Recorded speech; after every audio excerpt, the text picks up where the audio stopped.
All right, good morning, everyone. So we're going to go ahead and get started. Welcome to Past to Present 2024.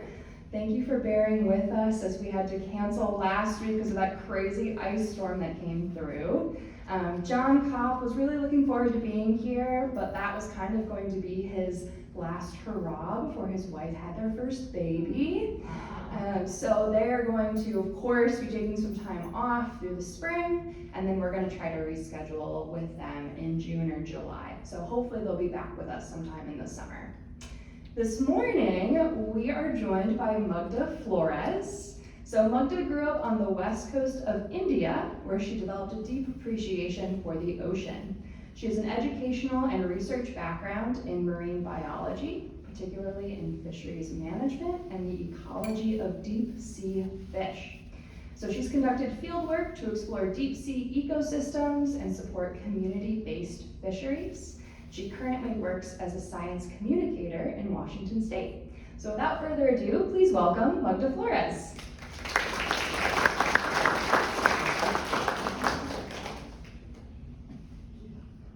Good morning, everyone. Thank you, Julia, for inviting me here, and thank you all for giving me a chance to tell you a little bit about my work and my experience as a marine biologist. My name is Magda Flores. As Julia mentioned, I'm a marine biologist and a science communicator, which means that I love talking about the ocean, and I love helping people connect with the ocean, especially with deep sea habitats that seem so remote and unknown. I'm hoping today that I can help everyone here see that we're still connected to these very remote, almost alien worlds. So today I'm here to talk to you a little bit about my experience sailing aboard exploration vessel Nautilus. That's pictured here in this photo. I did not take it, a very talented photographer took that photo. But exploration vessel Nautilus is one of two vessels in the United States, and the sole purpose of it, one of the two that is designated as an exploration vessel. So their purpose is to really go explore places that we have not explored in the ocean and explore the sea floor and really get a good understanding of what is at the bottom of the ocean, and how can we be better stewards of it and how we can help manage and protect what's at the bottom of the sea. So what we'll essentially be covering today, we'll kind of talk about, if you're not familiar with it, just talk about like what is the deep ocean or the deep sea? Why do we want to explore it? What is the reason for doing that? And then I'll be spending a lot more time on how do we explore ocean worlds. And this is where I'll talk about some of my experience sailing on the Nautilus and two expeditions that I had the absolute honor to be a part of. And then we'll just kind of wrap it up with like connecting with the ocean, the deep sea, and how are ways that everyone can get involved in learning more and taking care of the ocean. So a little background on what is the deep sea or what's the deep ocean. It is one of the largest ecosystems on our planet. An ecosystem is something that has all of the organisms that live there and their physical environment. And if you look at the image here on this slide, we consider the deep ocean anything that's below 200 meters depth. So at the very top layer of the ocean is called the sunlight zone. You get plenty of sunlight here, it's warm, there's a lot of activity. But then as you start getting deeper and deeper and darker, it seems, to a lot of us that maybe there isn't much going on there. But the deep sea is thriving with life. It's a cold, dark place. Once you get past 1,000 meters, there is no light at all. And despite it being cold, dark, and there's a lot of pressure from the water column acting on life there, it's still thriving. There are a lot of incredible critters in the deep sea. They're mysterious, they're unusual, they're bizarre, and they are also really cool. And I'm hoping that I'll be able to convey some of that today. And then here's an example of what you see in the deep sea. A lot of these organisms are really bright, like reds and vivid reds and purples and oranges and yellows. Some of the smaller photographs that you see on your left are the very top. Those are called tube worms that are found on the ocean floor. There are lots of invertebrates like sea brittle stars or corals that are bright red and orange.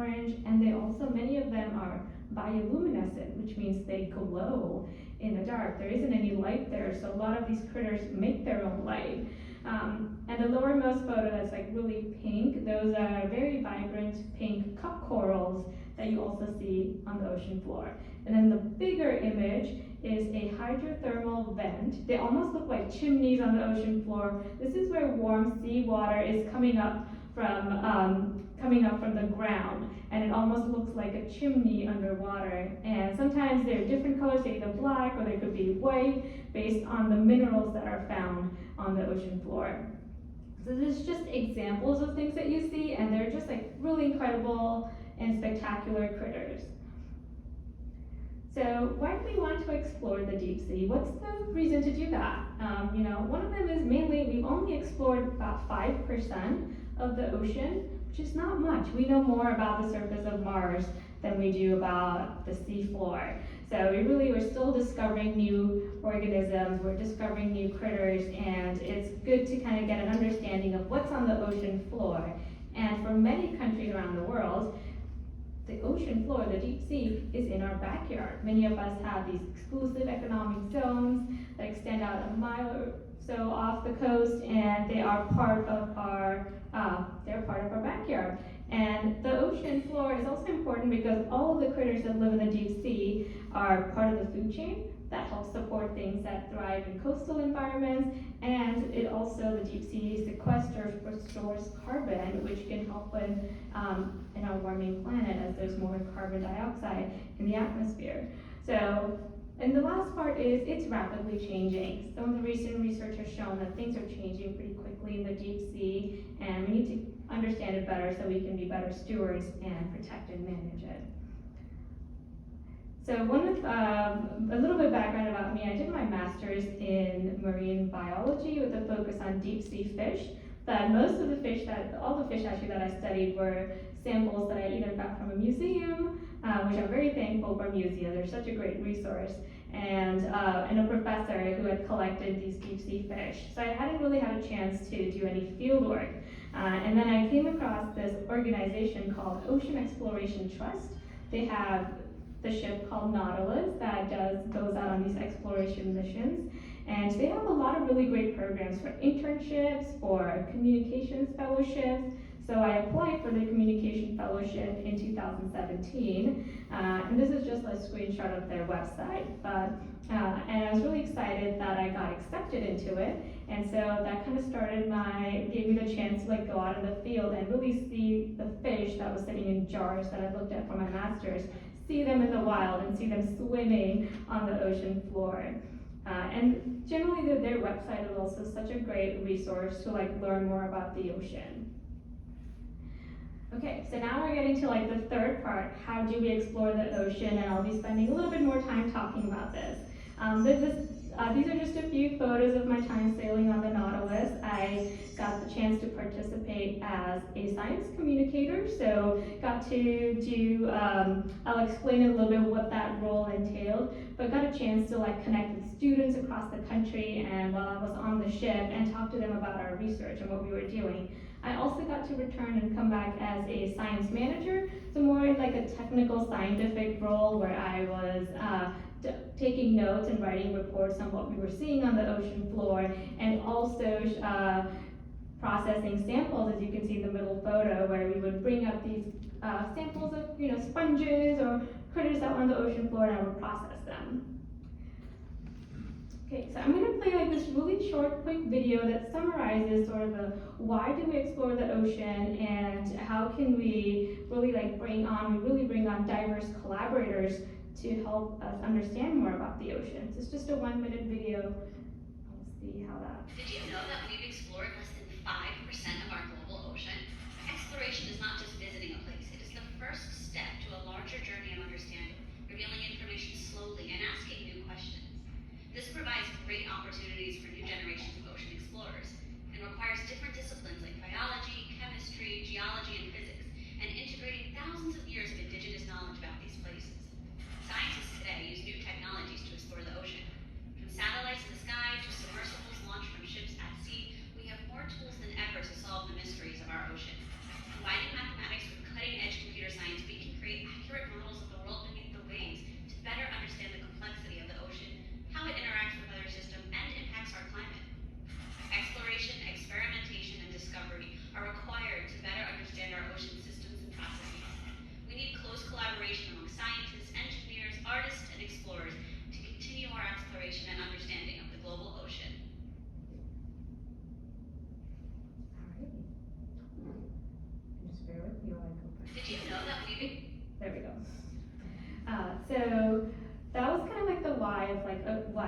explore the ocean, kind of summarizes it, and how it's a lot of collaboration with lots of different people and communities and groups.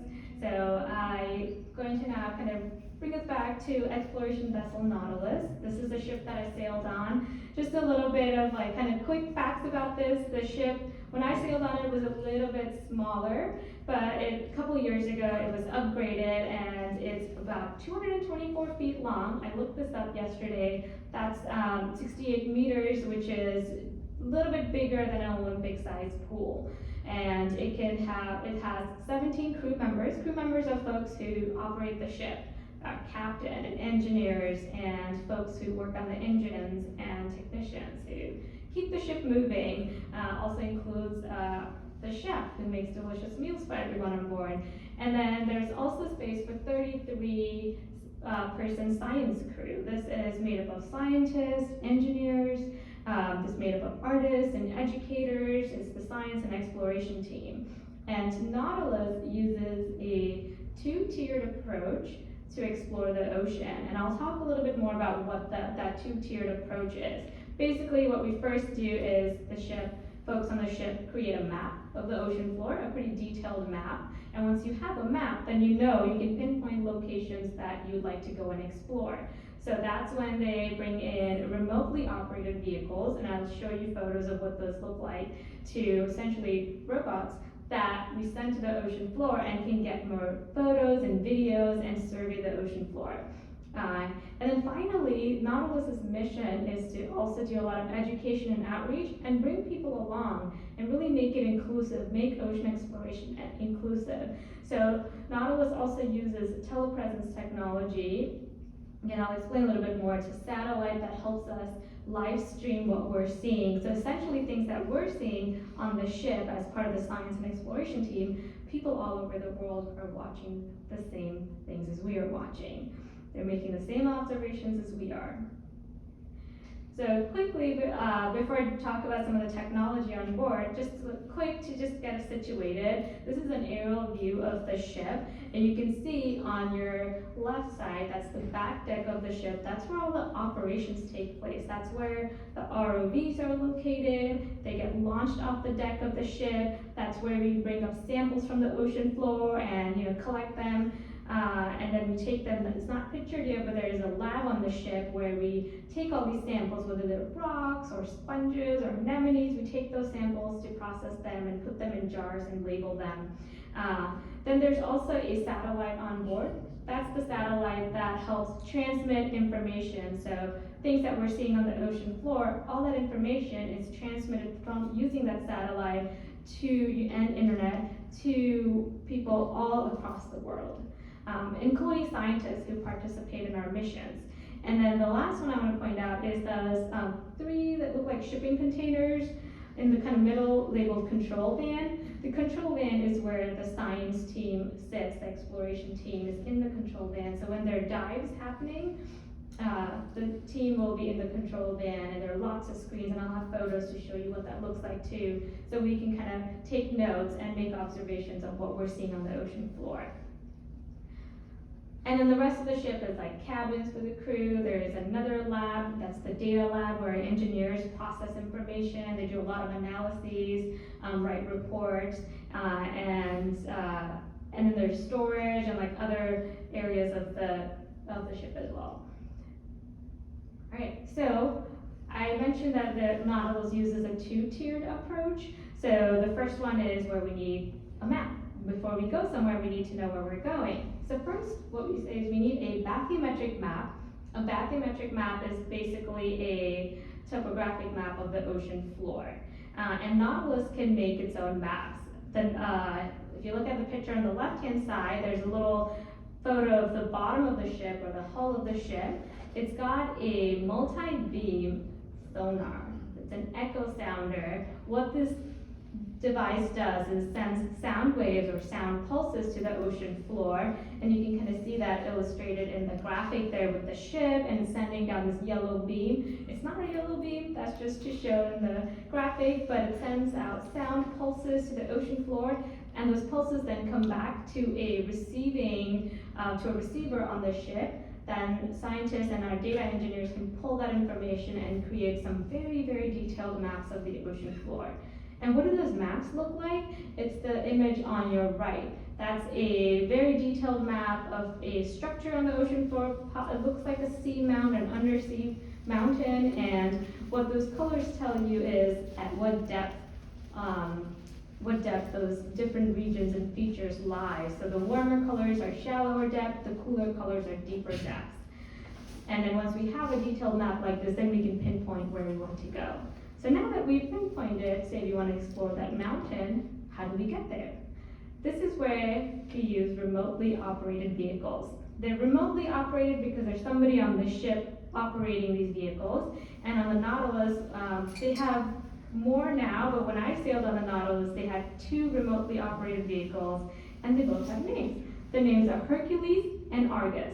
Hercules is the yellow ROV that you see in the photo, and then Argus is the one that's closer to the back deck. You can also see the name on there. So both of these ROVs, they work in tandem, and I'll show you a photo of like how that works. But I want to share like some quick facts about Hercules and Argus, the ROVs that we use on the Nautilus. So Hercules is the main ROV that collects samples, that has high definition cameras so we can see what's on the ocean floor. It also has lights on it. It has a lot of sensors on it too. The sensors tell us what is happening at different depths in the ocean, like what is the pressure, how much oxygen is there, and what is the salinity. So it really gives us a lot of information as it's sinking to the ocean floor. It also has these really 2 cool like arms. They're robotic arms that our pilots can maneuver that can be used to like grab samples from the ocean floor. Whether we're picking up a rock or we're picking up a coral, it can help us collect those samples so scientists can analyze them. It's also buoyant, so it floats, it doesn't sink. This is so that it's also a safety feature for Hercules. We don't want it to sink and like fall onto the ocean floor. So Hercules is buoyant, but has thrusters so our pilots can drive them, can drive the ROV. And then the Hercules is really like the one that gets a lot of attention because Hercules is the one that collects data and we can look at what's on the ocean floor. But the other one, Argus, that's also featured kind of sitting on the back of the deck. Argus is also important. Argus is heavier, and Argus is attached to the ship at all times. There's a big winch that operates to help us like drop Argus into the ocean. Argus is very heavy duty and is built to kind of take in like motions from the ship so that Hercules that's on the bottom of the ocean is a little bit more protected. Argus is pretty heavy, like weighs as much as a minivan, and both Hercules and Argus again are used in tandem to explore depths going down to up to 4,000 meters, which is about 12,000 feet. Get my math right, about 12,000 feet. So here's what it looks like when both the ROVs are launched and they're in the ocean exploring. They're connected to the ship by there's a cable, and then there's also a feather that sends like information from Hercules to Argus, and it sends information from there to the ship. So it's a two-body ROV system. Argus stays pretty stable, and then Hercules is the one that like moves around and can explore the ocean floor. And then this is what the control van looks like. So when both of the ROVs are in the water and Hercules is like sending us like images, videos of what's on the ocean floor, this is where everybody sits in the control van. There are lots of screens and you can really get a good view of what's on the ocean floor. And this is the same video that is live streamed so people along the world can follow us and look at the same features that we're looking at. So how do we connect with a global audience? As I mentioned, Nautilus has another technology called telepresence, and what that enables us is allows us to share this video footage, things that we're seeing on the ocean floor, to people all around the world. So the way it works is you've got Hercules at the bottom, taking videos, it's got a camera, you're seeing things on video, all that information is transmitted to the ship. The ship has a satellite, so the satellite then communicates with using high-speed internet communicates and shares that data and distributes it throughout the world. And that's how we could have a lot of people participate and follow us along. We have educators, we have classrooms, teachers in classrooms, and students who are following along. We've got other scientists that we collaborate with across the world, so they are able to participate too in research missions, and it's not just scientists on the ship. We can work with scientists in other locations too, so it really increases collaboration, and it also brings that excitement of deep sea exploration to a lot of people everywhere. And then this is an example of how scientists participate remotely. So even though they're not on a ship, they're in this like control room on land, and they are able to kind of see very in detail and depth like what's going on, the same things that scientists on board are seeing, and they're able to communicate and participate in research missions. Okay, so now that brings me to talking a little bit about the expeditions that I had a chance to sail on. The first one was in 2018. This is the expedition map. This is where Nautilus went, and there were each expedition has a different set, different team, different groups of scientists and educators and engineers, and everyone kind of rotates through. The one that I went on is kind of marked on the map. It's closer to Hawaii. I don't know if this has a laser pointer, but it's down there. It's a seamount off the coast of the Big Island of Hawaii. It's called Kamaehua Kanaloa, and it was formerly known as Loihi Seamount. And this area is it's very interesting. It's an active volcano site, but it's at the bottom of the ocean, and about 22 miles off the coast of southeast coast of island of Hawaii. I sailed on board here from August 23 to September 11 in 2018, and this is a picture of the crew on board when I sailed on there. It was a beautiful days. We had really warm, sunny days. We did have a couple of days where it was stormy, so we had to take cover in a bay, but this is the entire science and exploration crew. It doesn't even include our ship crew, but it's made up of scientists, educators, engineers, filmmakers, videographers. A lot of like technical folks and artists really came together to make this mission possible. So what did we do on board? When we first get on board, we don't just go dive. We have to do a lot of planning. There's a lot of preparation ahead of time. There are safety briefings. The top left photo is when the captain of the ship gave us a safety briefing, and that's also the dining hall where we have our meals. It's important to know what to do in case of emergencies. And then we also had a meeting room, which is very comfortable with couches and like large monitors. So scientists, that's the picture on top right, where scientists would go over their plan, and we would kind of go over what are the locations we want to dive, where do we want to dive, and then every day we would meet there because sometimes we might have to tweak something or change something. So it was very important to plan and brief and set things up ahead of time. The bottom two pictures are folks setting up the wet lab. That's the lab where we process samples from the ocean floor. And then the picture on the bottom right are two folks kind of setting up Hercules, the ROV that goes all the way to the bottom of the ocean floor, making sure the sensors are all on, doing safety checks, making sure there's sensors on there, everything's working. So lots of planning before we actually do a dive. So now we get to the fun part. We've done all the planning and briefing, and now we're gonna go on our very first dive.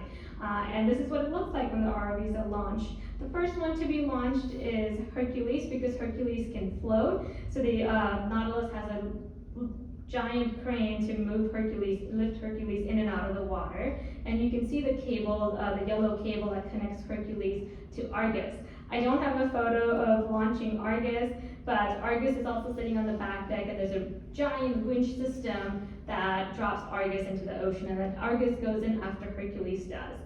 And once they're both safely in the water, there are folks on the back deck doing that. Meanwhile, everybody else, there's a few folks in the control room, and we basically rotate through 4-hour watches. They're either 8 a.m. to 12 p.m., 12 to 4, 4 to 8, and sometimes they're 24 hours. So you can go from like 8 p.m. to 12 a.m., 12 a.m. to 4 a.m., 4 a.m. to 8 a.m. So we just rotate through depending on what the scientists' goals are. For this specific one, sometimes we were doing 24/7 operation, like 24-hour operations, and sometimes they were more spaced out, so we weren't like constantly working. But they are long days when you're working on board, and that's why expeditions are like shorter, 3 to 4 weeks long, and rotate through crews so people have time to rest. So once they're launched, they start their descent. The ROVs start descent to the bottom of the ocean. This is a view from Hercules' camera system as Hercules is sinking to the ocean floor. And it's called a blue water watch because you're just kind of taking your time, moving, making your way to the bottom of the ocean. So a lot of blue water. Depending on how deep you're going, it could take anywhere between maybe an hour to like 4 hours to just get to the bottom to get to the ocean floor. And you see a lot of interesting critters along the way, and scientists document that, so that gives them an idea of like what lives there in that part of the ocean. So when we went to the seamount off the coast of Hawaii, this is what was the first picture, the first kind of sight that greeted us. It was absolutely incredible. It was stunning to see this very vibrant yellow color on the ocean floor, and you can see it contrast with like the darker blue of the water column. There is no light here, and this is why it helps when Hercules has light, so you can see what's on the ocean floor. All of this yellow stuff is bacteria. They're tiny, tiny microorganisms, and they use iron there's no light on the ocean floor. So like plants that need light to survive, we don't have that on the ocean floor. So these bacteria are using minerals that they can find. Like for these specific ones, they use iron, and because of the process of how they use it to make food, it gives them this really vibrant yellow color. And it's quite incredible, like all the structures that you see on there, they're not rocks, they're structures, very intricate structures formed by these bacteria. And here's another look at what they look like they're finger-like projections. Some of them were more like round egg-like structures, very delicate, very sensitive. We had to be careful when when the ROV was moving around them so that we weren't disturbing this habitat. And then you might think, well, like why, what was the purpose of going to the ocean floor to look at these bacteria? This expedition was a little unique. We worked with there was a collaboration between NASA and a few other federal agencies and Nautilus to study this very alien deep sea habitat. And by studying this, it would give NASA an idea, or potentially give an idea of what like other worlds might look like, other planets that have similar like ocean systems, what life might look like over there. Because that's what this area is mostly covered in bacteria, and there's not a lot of other critters, so it gives them an idea of like what those early forms of life might look like on other planets. So it's a really interesting mission where NASA wanted to study the ocean to get an idea of what other planets look like. Another goal of this mission was because we were working with NASA, was for them to simulate an environment in which they were able to kind of control, maneuver, and an ROV or a robot to collect samples for them, sort of in a way that they would like to replicate, hopefully one day, where astronauts could do the same, where they're in orbit, say around Mars, and they have rovers collecting samples. So it was kind of like trying to experiment with that system too. How would that work? And then using telepresence to have scientists on shore also participate in that mission. So part of it was collecting data and surveying the ocean floor, and part of it was trying to like mimic what an astronaut might do and try to, practice that on Earth before they try to practice that in space. We were also there to survey volcanic rocks because this is an active volcano site, and there were some very, very interesting rock formations made of basalt, which is a volcanic rock, and a lot of it was like this ropey looking texture, which the scientists explained that when lava comes out from the ocean floor, it's very cold at the bottom of the ocean. It can be about sometimes on an average 4 degrees Celsius, like 39 degrees Fahrenheit or cooler.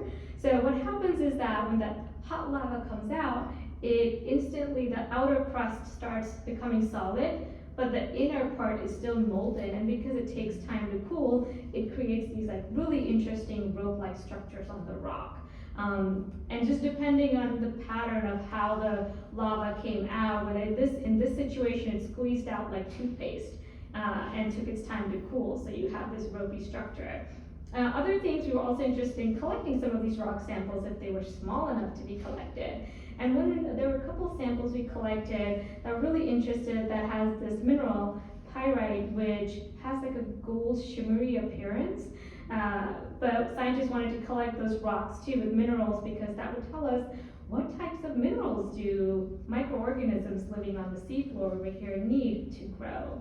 So it was really, really interesting as a fish biologist, somebody who studies moving, living, breathing animals. It was kind of interesting for me to learn more about rocks and bacteria, which you don't normally see with your eyes because they're tiny.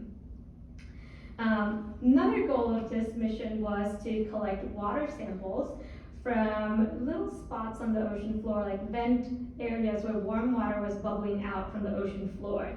And so in this picture, you can actually see the clamp that's on ROV Hercules. It's part of its arm. It's a really neat titanium arm. It's got a clamp, and on that clamp are, if you look to your right side, there are hockey pucks. So our engineers get very creative and use everyday items to help them like make new devices that could help us like collect samples. So they used a hockey puck, and the hockey puck is then connected to this tube, and it's a very thin plastic tube, and there's duct tape and all kinds of things on there to hold it all together, make sure it's all secure because we won't send it down to the ocean floor if it wasn't. But we use everyday items, we make them pretty. It's funny because we use $1 million robot and then use like everyday items to put these instruments together, and this tube basically was thin enough for us to stick it, for the ROV pilots to stick it into the vent and collect some water samples. What's the reason for that? Well, the reason for collecting water samples was, again, it will give us an idea of the chemistry of the water coming out of the ocean floor and what's in that water, what kind of nutrition or nutrients are in the water that are helping the surrounding bacteria survive. Part of this mission was also revisiting sites that other scientists had been to. So here was when we were excited when we found, we were looking for this site for a long time. This was labeled March 31, and it was a study that was done 5 years prior by another research group. So it also is helpful when you're able to find previous sites and go back and then look at what it, how it's changed over time. And then as a biologist, I was excited. There were a few moments on our dives when we didn't see life. We saw some really neat critters, like this fish in the photo is called a sculpin. It's a deep sea fish. Their relatives are also found in fresh water and like Pacific Northwest rivers. We also saw some anemones and sea stars, and this one octopus. I don't know what type of octopus it is, but we thought it was very cool because it looks like it has some bioluminescence and its eyes are glowing.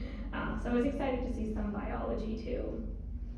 And then finally, once you're kind of done with the dive and you've documented things and you've collected your samples, it's time to head back up to the ship. So this is, you're ascending, the ROVs start ascending, make their ascent, and we were in Hawaii, so there were times when we saw schools of fish, like here you see mahi-mahi or dolphin fish. And sometimes you'll see, there have been times when people have seen whales and sharks because they're curious and they'll come up to the ROV to check it out. So once the ROVs come back on board, we have to start processing samples. It's really exciting. Everybody gets involved. It's very busy on board. When the ROVs are underwater, it's pretty quiet, but once they're back on deck, we've got scientists who collect samples, take samples off of the ROV. For this mission, we also had some water samples that we were collecting. So the top right photo is the scientist collecting water. Bottom right, we're processing rocks. The scientists have really cool ways to sort their samples. Usually scientists will give them numbers, but one of the scientists on board had like things like the volcano bag. Those were her labels, volcano bag, and there was a rainbow bag, and there was a unicorn bag. It's just kind of fun. And then part of my role on this mission was also communicating and sharing our work with the with classrooms. So we had a lot of teachers signing up for what we call ship-to-shore interactions, but museums also sign up for them. So it really varies, and we would do these presentations while the ship was in transit, and we would talk to students while we were on board and explain and tell them more about our mission and what we were doing. And I'm gonna wrap this up with a highlight reel, a video of something we saw. We saw a chimera, which is also called a ghost shark, at about 1,000 feet. That's the average depth we were at when we were exploring the seamount. And this one had something very interesting in its mouth. So I'm just gonna play like a minute or so of this video.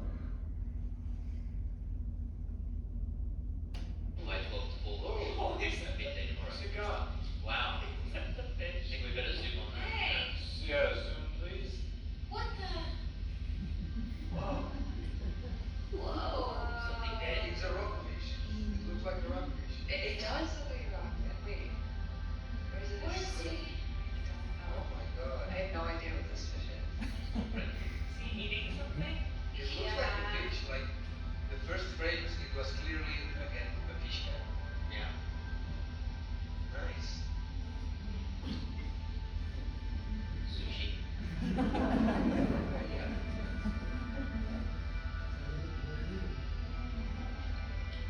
Is it that, or is it a parasitic fish attached to it? Oh. I think it's. I think it's attached to it. Oh, that's revolting. I don't think so. But the first images when it was going like towards us, it looked like it had a fish head, like perfectly normal fish head. That's weird that his.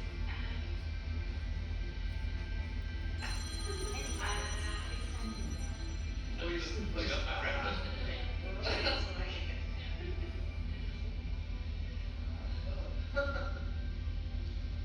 Think blue whales and blue whales. Yeah. It's just up to scale problem, you know. From here to the whole That's the Sequest DSV, isn't it? Didn't it look like that? Alright, so the rest of the video just kind of follows the ghost shark or chimera. They're a relative of sharks, but they're more deep sea and cold water species. And then this situation, this was all live streamed, so people tuning in were also watching this along. And oftentimes, like if you say don't have the right like expert on board, sometimes even like those who are in the control band don't know what we're looking at. Like when we saw this fish, we're like, what is that? We don't know what that is.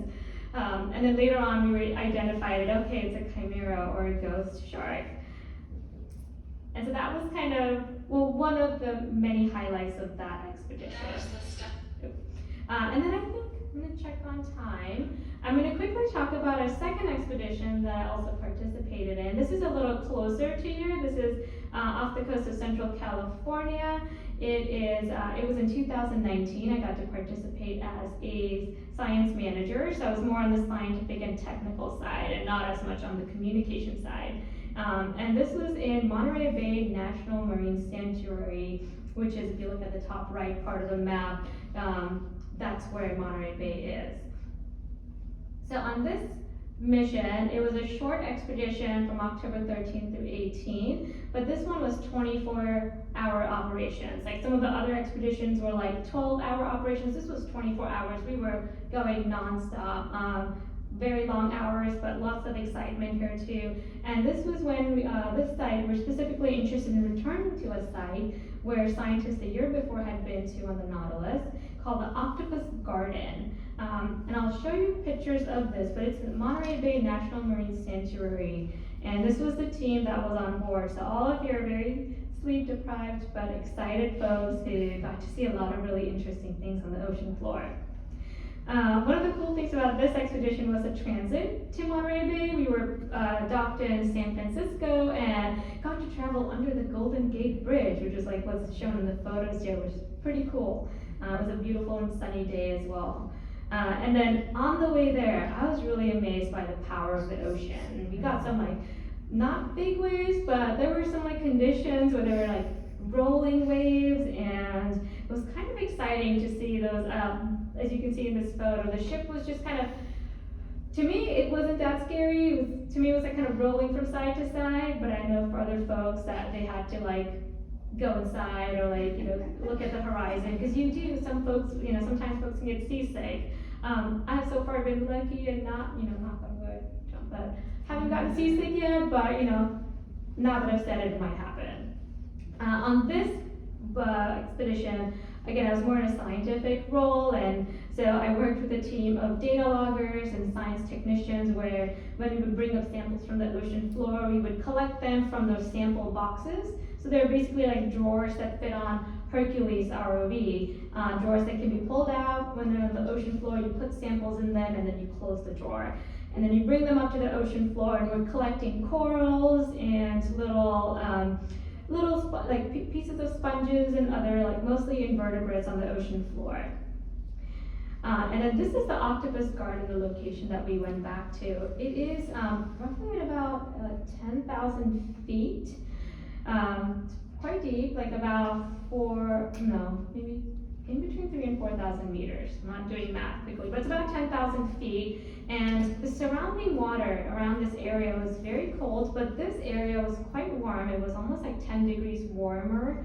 And in 2018, the Nautilus folks discovered this area called Octopus Garden, named after a famous song, because there are lots and lots of octopuses here, female octopuses brooding. What we found out was that they were brooding. They had eggs attached to the rocks in this area, and they were brooding their eggs. And what's interesting is that they're brooding upside down, so you can see their arms, the bottom of their arms kind of folding out, and the mantle, which is the head region, is closer to the rocks, kind of protecting their eggs. And now that we're in 2023 and scientists have gone back to this location, they're estimating that there are about 60,000 octopuses here, which is pretty incredible. All female because they're brooding. This is an important site for this species. And one part of this expedition was to go back to this octopus garden to just do a lot of exploration and surveying. And the other part was also looking at other life around those rocks. It was near an area called Davidson Seamount in Monterey Bay National Marine Sanctuary, Davidson Seamount is one of the largest seamounts in United States coastal waters. And this site was very close to the seamount, and we wanted to also explore parts of the seamount and look at what kinds of organisms live there too. So this is examples of some of the things we saw. We saw these really cool sponges. It was interesting, they look pretty soft underwater, but when you bring samples up, some of them are spongy, some of them are harder. They're almost like glass. So it was pretty interesting how things look underwater, and then when you collect a small sample and bring it up, the texture is different. And then there were also a lot of anemones. So again, part of this kind of surveying and exploration, when you take videos and you follow, along the ocean floor, we're also taking notes and we're documenting what we're seeing. And we have all this video footage that we can share with other scientists who get a better idea of what's on the ocean floor. In this case, it was also National Marine Sanctuary, so it's information being shared with the government to help them figure out, okay, this is a sensitive habitat. Do we need to protect it? How do we manage it? So that's part of the goal too. And this is a video. I have a quick video of the brooding octopus. She's got her eggs here, and there's a shrimp hanging nearby, and there's a bit of a drama when an egg hatched and a baby octopus came out of the egg. So I won't play the whole video, but I'll play. I'm gonna go back. So we're gonna see hatching. Need to be vented, so she's sitting there venting them, protecting them. Is that to help them grow? Yeah, they take the oxygen through their shells called the corium, and that's where the oxygen enters. And so if you have, one of the eggs at the bottom of the clutches that's kind of squished against the rock, it might not get as much opportunity to see that oxygen as the other. The one is left just statue. Get away from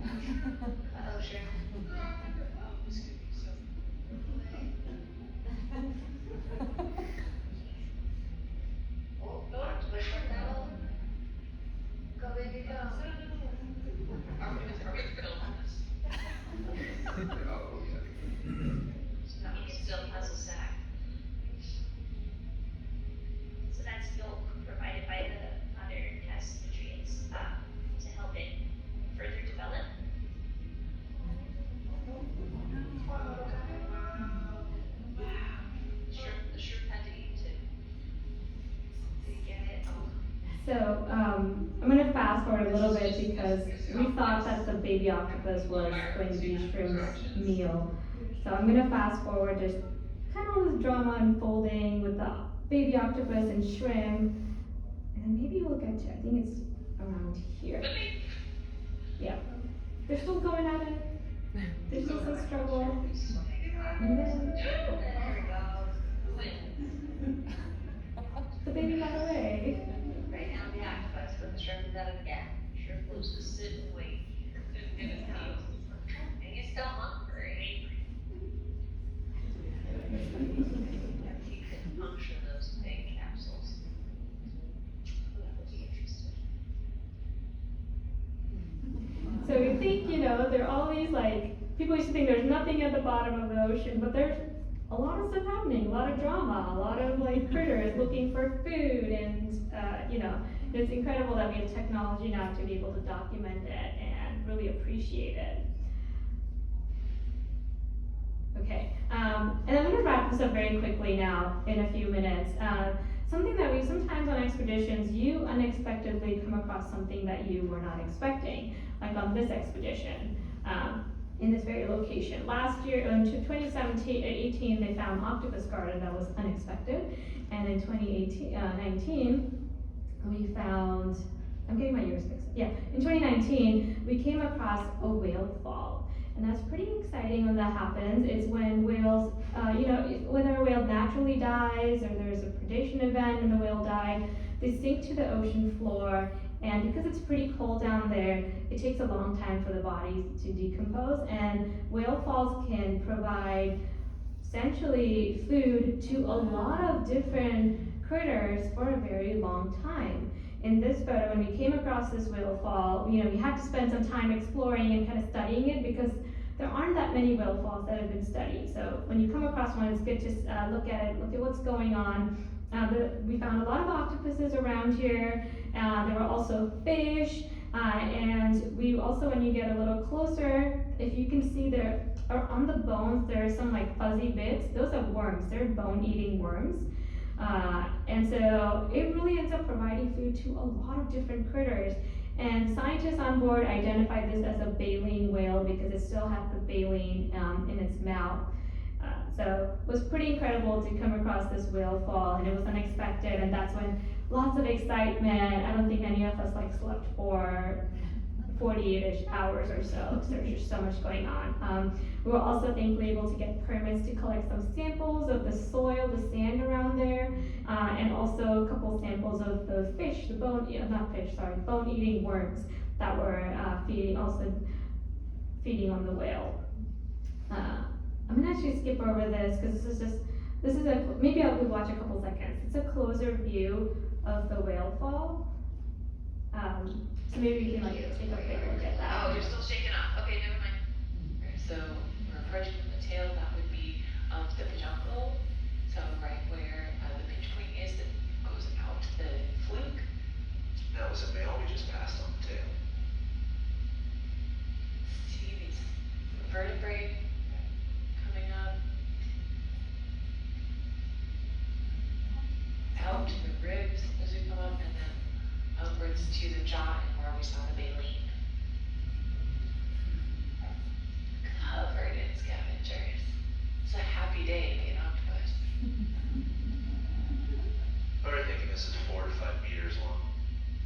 Can you zoom on those worms, please? Sure. So notice the red in some of these worms.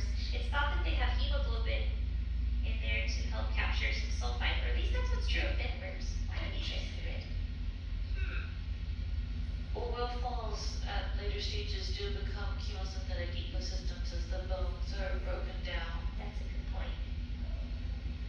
I was also reading that in whale falls, the vertebrae that are in the rear half of the skeleton have more fats and oils in them than in Wow. What is all that? What is all Is that learning? No, wait, maybe no. What's happening? There are a lot of small things swimming around. Or floating around. I wonder if they could just be little gophers, do you think? Itty bitty little creatures taking advantage Sure. too. It's like they're emanating from the carcass. This is great. Wow, look at Here's the rib. the cartilage.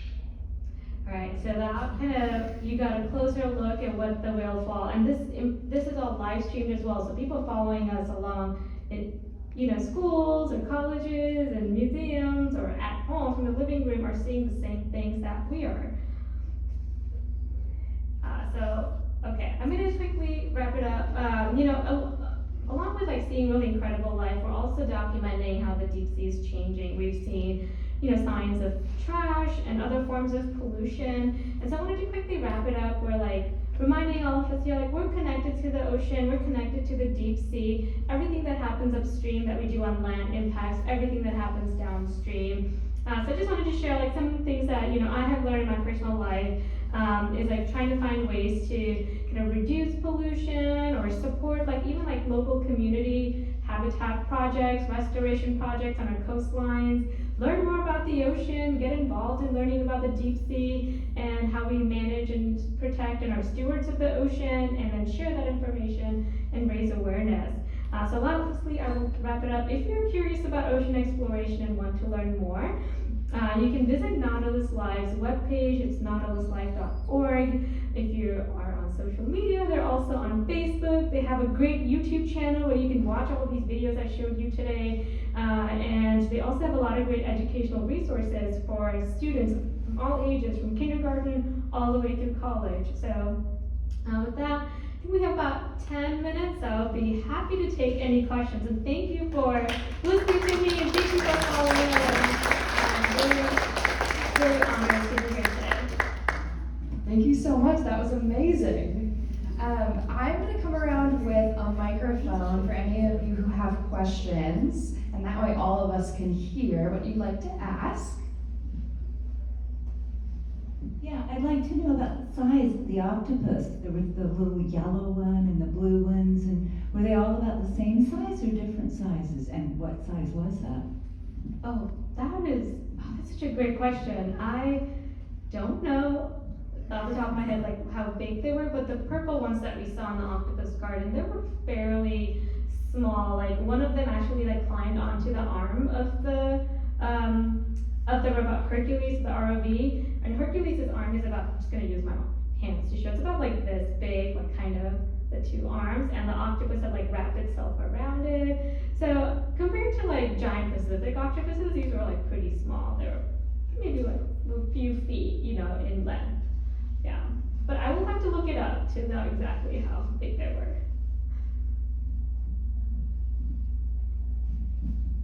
I don't think I need the microphone, but I'm giving it to you anyway.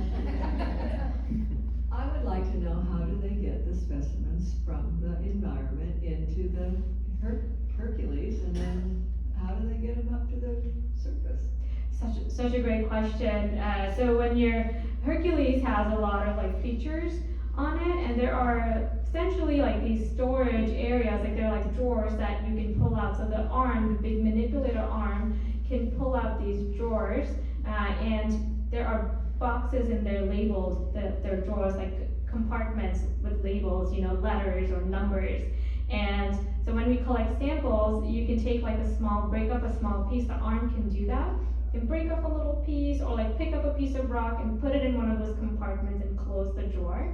And then so that means we also have a limited amount of samples. Sometimes your scientists get excited and want to sample everything. It was oh no, we only have 10 or 11 open compartments that we can put things in, because we don't want to mix them. So once all those compartments are filled and we've completed the dive, once Hercules comes back to the surface, so there's a winch system that pulls both the ROVs up, and we recover them from the water, which Hercules does a crane that pulls it out, sets it on the deck. Then we can go in and pull those drawers out and start taking samples out of there.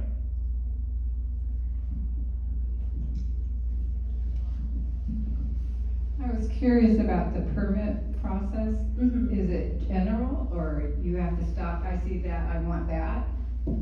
No, it's all planned ahead of time. So if you're, it's a great question. Some of the permits that we got, when we were in Monterey Bay National Marine Sanctuary, they were from NOAA, which is the National Oceanic and Atmospheric Administration. It's a federal agency, so it depends on your mission.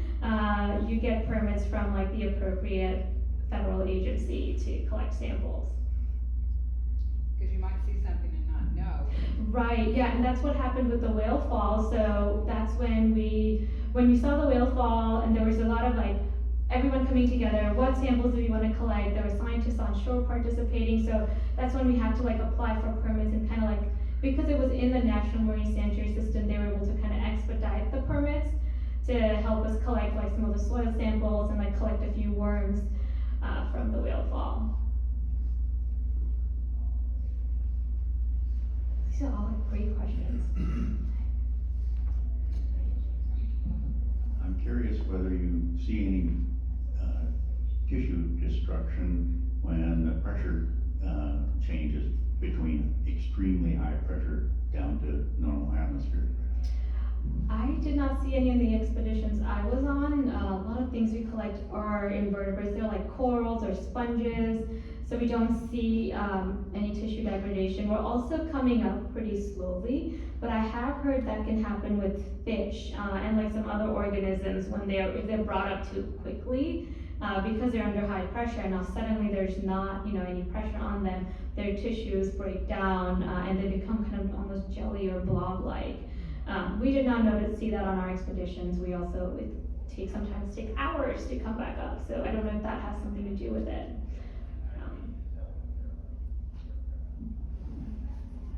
I had a question for you, Magda. Yeah. What does it take to drive one of the ROVs? Who gets to do that? Yes, we have trained engineers. A lot of folks have they're mechanical engineers, or they have experience in electronic systems. And then what's great about Nautilus is they have an internship program, so it's open to college students, community college or undergraduate and recent graduates. And if they have an engineering background or have an inclination for learning and have done some mechanical work, Nautilus staff will train them. They have, engineers who've been doing this for a long time, so they will train new folks who then they'll train them to become pilots.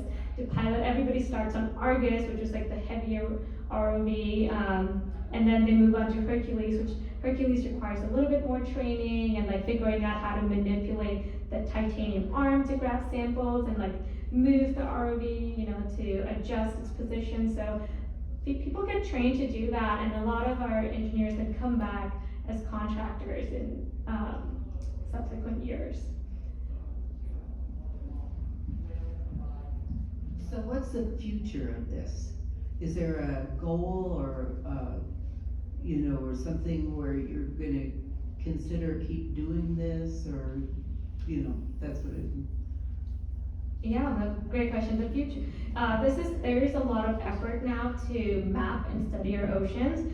We started about mapping oceans over 100 years ago, and we've only have high resolution detailed maps of 25% of the seafloor. And so there's more in recent years, there's more of an effort, there are more organizations, nonprofits, governments, academic institutions collaborating and working together to map more of the ocean. Part of it is because we're also looking to the ocean for resources to help us, maybe there could, there are minerals and things in the ocean floor that can help us, help our technology today, or our life. There are potential pharmaceutical applications too, medical benefits. So more and more folks are looking to the deep sea to see can we use these resources? And so there's more of an effort to map and study and understand these ecosystems so that we can, again, better manage or protect them and be better stewards of the deep sea. All right, can we give Magda one last round of applause? Thank you all. So before I let you all go today, next week we're going to be joined by Jamie Kish. She's driving up from the Yachats area, and she works as the Cape Perpetua Tide Pool Ambassador. So be sure to come back, same time, same place, next week, January 30th. We're also going to be hosting Maritime Trivia on February 1st at Bowie Beer down the road at the Astoria Food Hub. So bring your friends, bring your fun facts. That's going to be starting at 7 o'clock on February 1st. We also have a beginning watercolor class that is now open for registration. That's going to be happening in March. I believe that is 3, 4, 5, and 10, 11, 12. So it's going to be 6 classes from 6 to 8 p.m. in the Barbie Maritime Center. And that's available on our website if you would like to register for that. And then last but not least, I think I left it here. Thank you. We are really excited to partner with the Columbian Theater this year for International Women's Day, which is going to be on Friday, March 8th. And so we're going to do a special screening of the documentary Maiden that night at 7 o'clock. It's essentially telling the story of the first ever all-female crew to enter the Whitbread Round the World race in 1989. So really awesome documentary. If you would like to get a special price on those tickets for March 8th, we have a half sheet that's available at the front desk. Just ask them to give you that documentary half sheet, and you can go ahead and purchase those tickets in advance. So it'd be $5 if you purchase it early, $10 if you just come on March 8th at the door. So with that, thank you so much again, Magda. She'll stick around if there's any other questions. I think I saw your hand at the very last minute. Thank you so much, and we'll see you all again next week.